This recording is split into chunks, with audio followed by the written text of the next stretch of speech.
Jane Low on site here at the Vocal Hotel in Orchard Road, the shopping district here in Singapore, at the SingCon 2023, and I believe it's probably the first cybersecurity conference in Singapore for the year 2023. And I'm very privileged and very pleased to have Dave Lewis, who is the Global Advisory CISO with Cisco. Correct. Right, and he's going to be sharing with us his highlights from his keynote presentation today, which is titled Resilient Security versus the Meteors, yes. If I get the title right.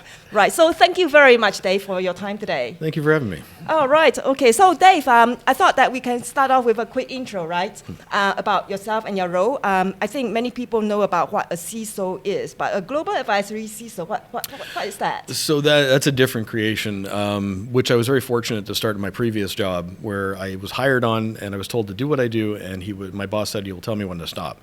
He never told me when to stop, and I created this role, which I was very fortunate that my boss, Wendy Nather, who's now at Cisco, she hired me away from there to be part of Duo Security, and I was there for a while before we were acquired by Cisco.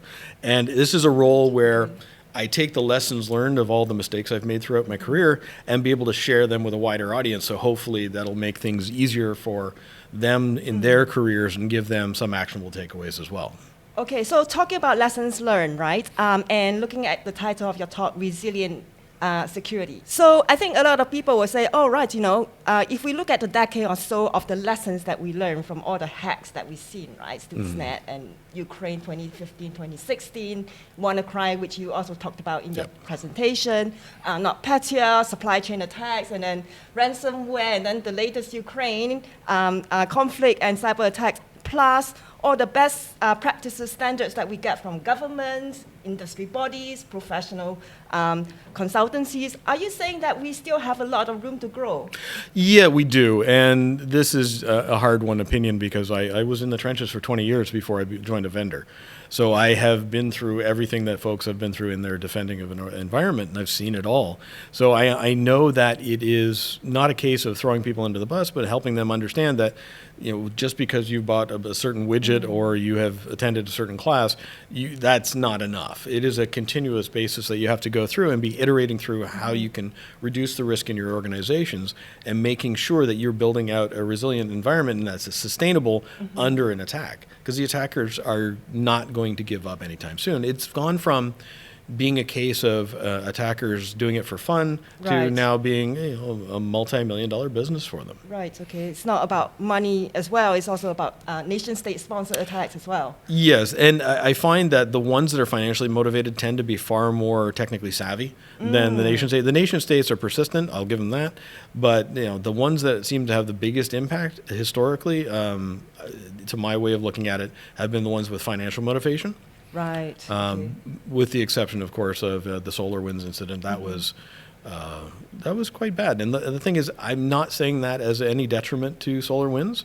It literally is a case of that could happen to any organization. That's why we have to be constantly vigilant. Okay, right.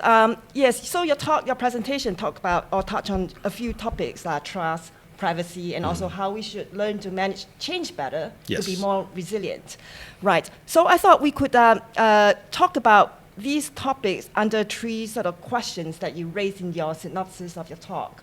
So the three questions you pose in your synopsis is, what more could go wrong, right? And then the second question you raise is, whether we should consider or explore how we have approached globalization, of course in a cybersecurity context. And then the third question is whether, what our plans are if we unplug from the world. Yep. So if we could look at those three questions, and if we could start with, globalization, whether we should explore or retreat from the way that we have approached globalization historically. And I think also bringing up the topic of SolarWinds, right? And many people will say, yes, supply chain attacks, of course, we should rethink about how we have this over-reliance on very global suppliers to reduce that chance of those kind of attacks happening.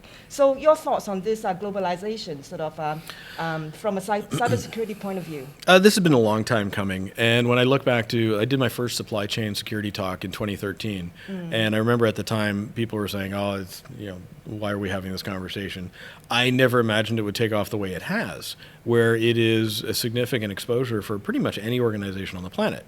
So we have moved to cloud-based iterations for everything, from human resources to code repositories, and it just really has extended the targets of opportunity for the attackers. Yes. So we have to make sure that what we were once doing of protecting 4 walls has expanded to an unfathomable number of walls, for want of a better term, and we have to change the way we are approaching security. So a lot of security practitioners that were, of my similar vintage had a certain way of approaching the world, and I've been very fortunate that I've been dissuaded of that notion over time and experience, that we have to make sure that we're changing the way we're approaching, because while we're doing all of these interconnects, we have to make sure that we are not outpacing security, because that will expose us to undue harm. And I think that while it is a fantastic idea to be more heavily interconnected around the planet, we have to also have that fallback position of what happens in the event of some global catastrophe, be it either kinetic warfare or a natural disaster, something that might precipitate the need to cut off a country from the rest of the world. Right. And that is a fantastic notion in of itself. It is also a Herculean task for most countries. I obviously, there are certain exceptions. Right, of course, Singapore, right? Exactly. And that's something I've been keenly aware of since before my time at Cisco, that this was a project that has been ongoing for many, many years. And that's no small feat. And it is fantastic to see that has grown over time. And we have to make sure that when we're using this as an example, that is something that can be replicated for other parts of the world. So that Canada has the ability to do that, the United States has the ability to do that, China has the ability to do that, like in order to survive whatever happens to come down the pipe. And it's not a case of saying simply kinetic warfare. It could be a natural disaster, because if we have over-reliance on multiple different platforms that are in other countries, there is that real probability that if there is a horrible event, whatever it happens to be, we may lose access to that. So we have to figure out how we can continue to operate. And it's a little bit tired to use the pandemic as an example, but that is an example where we had our lives upended in a very short space of time. And we had to change the way we were approaching life in general.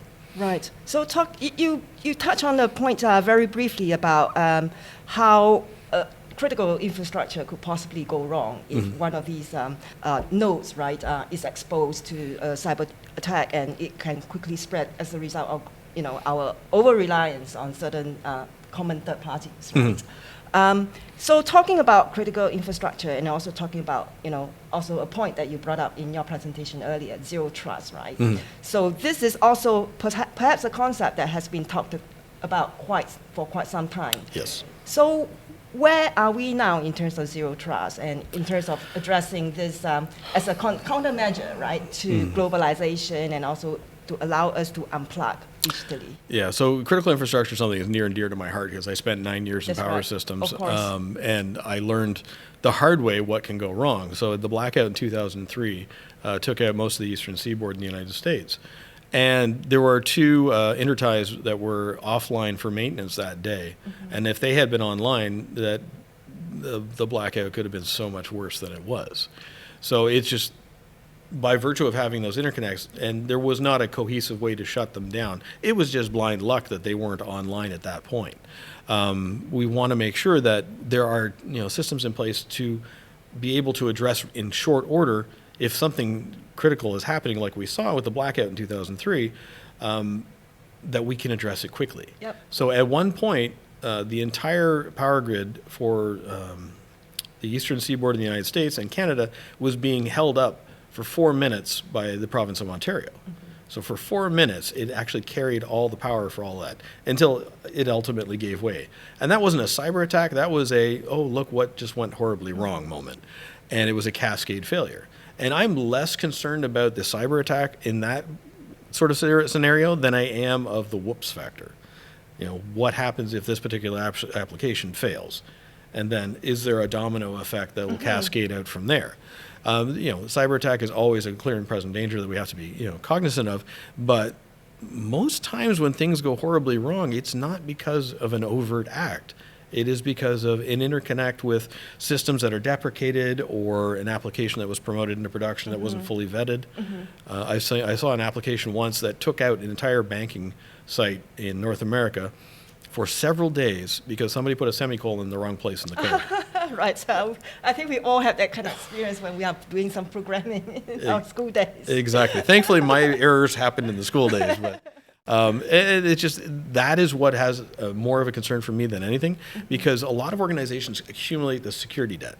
And critical infrastructure is no stranger to this, because a lot of the devices that are deployed in the field, in some cases, won't ever get touched for 30 or 40 years. And if something goes wrong with them, in some cases, it's months before you can get a replacement part. So the stakes are far higher there. And we want to make sure that when we're approaching cybersecurity for critical infrastructure, that we are being cognizant of that. And it's not a case of just patch it. That's never a solution. We have to make sure that we're doing regression testing, make sure that it's actually going to work as advertised, because this accumulated security debt can cause far more harm than anything ultimately. Right. And I think a lot of us would say, right, cybersecurity at the end of the day is about risk management, right? Yeah, it's about absolutely. Prioritizing your risks, agreeing on what are the top threats or rather risks, and having visibility and, having that risk register, having accountability, responsibility, and of course, I guess a zero trust sort of concept. And I think each of these topics probably require maybe, a couple of hours of discussion. Oh, right? Easily, yeah. And so with zero trust, it is about fundamentally risk reduction. And it's an iterative process that there is no end state with zero trust. And there's not a case of buying a box with blinky lights, plugging in your network, and everything's done. That's not the way it's ever going to work. That's right. Unfortunately, some people will try to convince you of that. It is really about an iterative process, reducing the risk, and never giving up on that. So it's basically getting back to the core fundamentals that we should have been dealing with 30 odd years ago of managing our users, managing our network zone segmentation, managing critical applications in our environment, all of these pieces that honestly we should have been doing all along, but somewhere along the lines we sort of lost it, the focus that is, and moved towards how can we do things bigger, better, faster. And unfortunately the bigger, better, faster fails came with it. I think perhaps one limiting factor is the fact that there's a resource constraint, right? And there's very much about resource allocation, prioritization. And on this point, I'd like to ask your opinion, right? And you have a hacker background, or rather I say you like to break things, right? Yes. And we all have sort of this perception that, being a hacker is glamorous because you have higher levels of intelligence, right? You can think creatively, right? But I see that you don't quite agree. But I'd like to ask your opinion about, looking at the cybersecurity, sort of skills today, right? What kind of skills do you think that we need to, in this field? Because it's very much a sort of a big challenge. It is, and 30 years. And it will continue to be that way for quite some time because just because we have opposable thumbs doesn't mean we've really progressed too far in that case. I agree completely on the creative aspect, but from the hacker perspective, it's all about being basically stubborn. If you are trying to find a problem or find a solution to a problem or find a way to get into a system, being persistent, finding new and exciting ways to do it. It's not that glamorous. I used to do pen tests, and it's not like the movies or television will allude to. It's never that much fun. But when you do get that one moment where you break into a system, it is quite a glorious feeling. Unfortunately, those are not as many as you'd like them to be. So what do we need within the field? We need to have more adults at the table, if that makes sense. There has to be a greater level of maturity. So cybersecurity in general, we have always been like that dog running down the laneway chasing a car. And we finally caught the bumper of that car, and now we have to figure out what to do with it. So we have, as a industry vertical, for want of a better term, have gotten to that point. Now we are now seen as more of a significant player at the table with senior management and the likes. And we have to make sure that we do the best with that opportunity that has been presented to us. Over the course of the pandemic, a lot of security practitioners learned very quickly that we were there to advocate for the users to do their work in a safe and secure manner. And we went from on-prem to everybody being remote for a period of time. We had to shift and also enable the users to feel like they are still part of an organization.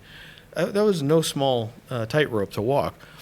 And thankfully, in many cases, I've heard lots of success stories, and they seem to outstrip the negative ones, which is fantastic.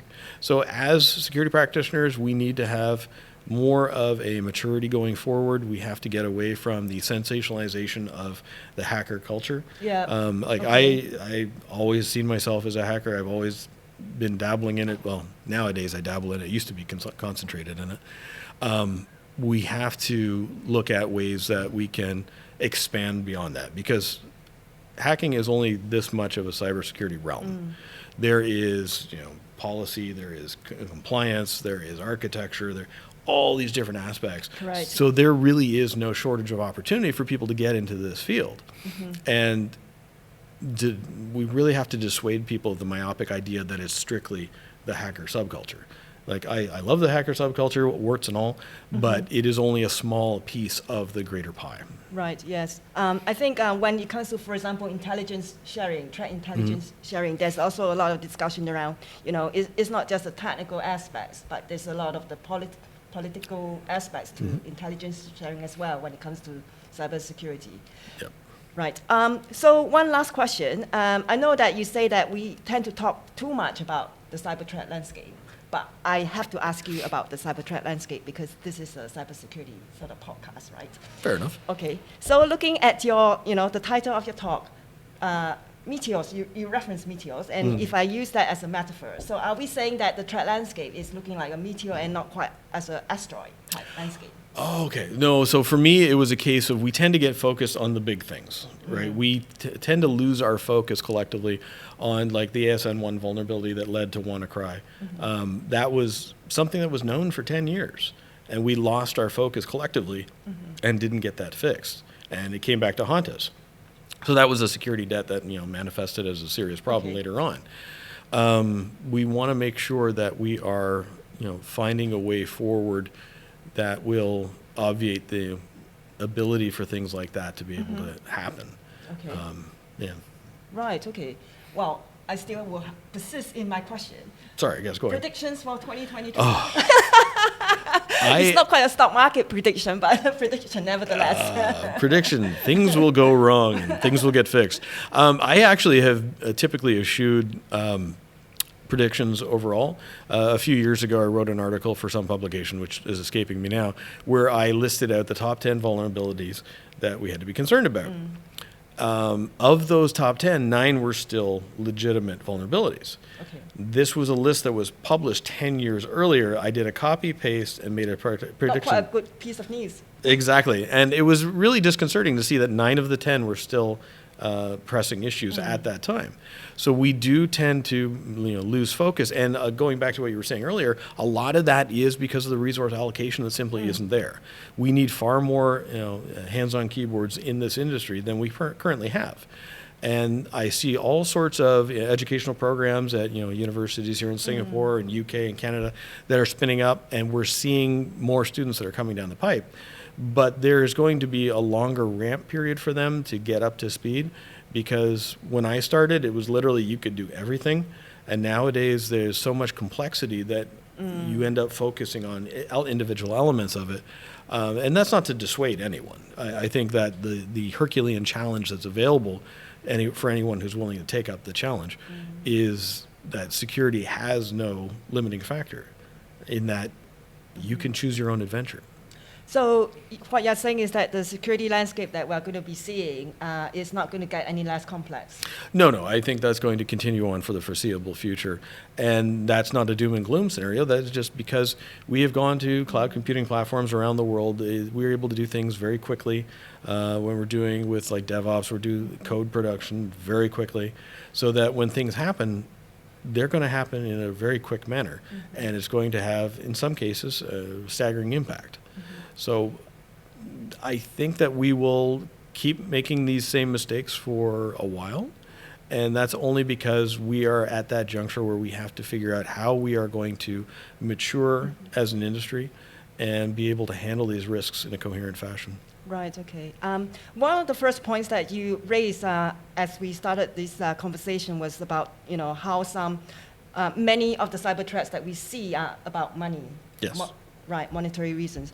And if I look at what has happened in the last sort of couple of years during the pandemic times, and there was also quite a lot of takedowns of all these darknet websites, right? That allow some of these ransom as a service kind of services out there, and allow the people to buy malware, and therefore could spread a lot of these cyber threats that we see. But with all these takedowns, there's possibly an argument that the cyber criminal aspect and the monetization aspect is going to be reduced. But I think that is probably a different conversation for another day. But that's just a thought that I have been thinking about. One of the most significant impacts to the criminal element in that regard has been the devaluation of Bitcoin and other currencies That's like right. that. So that has really curtailed a lot of their ability to cause a lot of trouble. That may come back. That may not. I can't foresee the future. In a lot of cases, I would put little to no stock in these cryptocurrencies, as was played out over the last year. If it comes back, we will see a definite rise in attacks that are financially motivated for sure. Okay. When we jump back to 1989, look at the first iteration of ransomware. It was put out by Dr. Joseph Popp. It was literally you had to send a self-addressed stamped envelope with a check to a mailbox in Panama. I don't think we'll go back that far, but if cryptocurrency does not recover, it'll be interesting to see how it will evolve from that point. Oh, that's an interesting thought. Yeah. Right, So okay. the financial motivation won't go away. It's just how are they going to get their money? Right. Thanks for that. And thank you, Dave, for your time today. Thank you Thank very you for much. having me.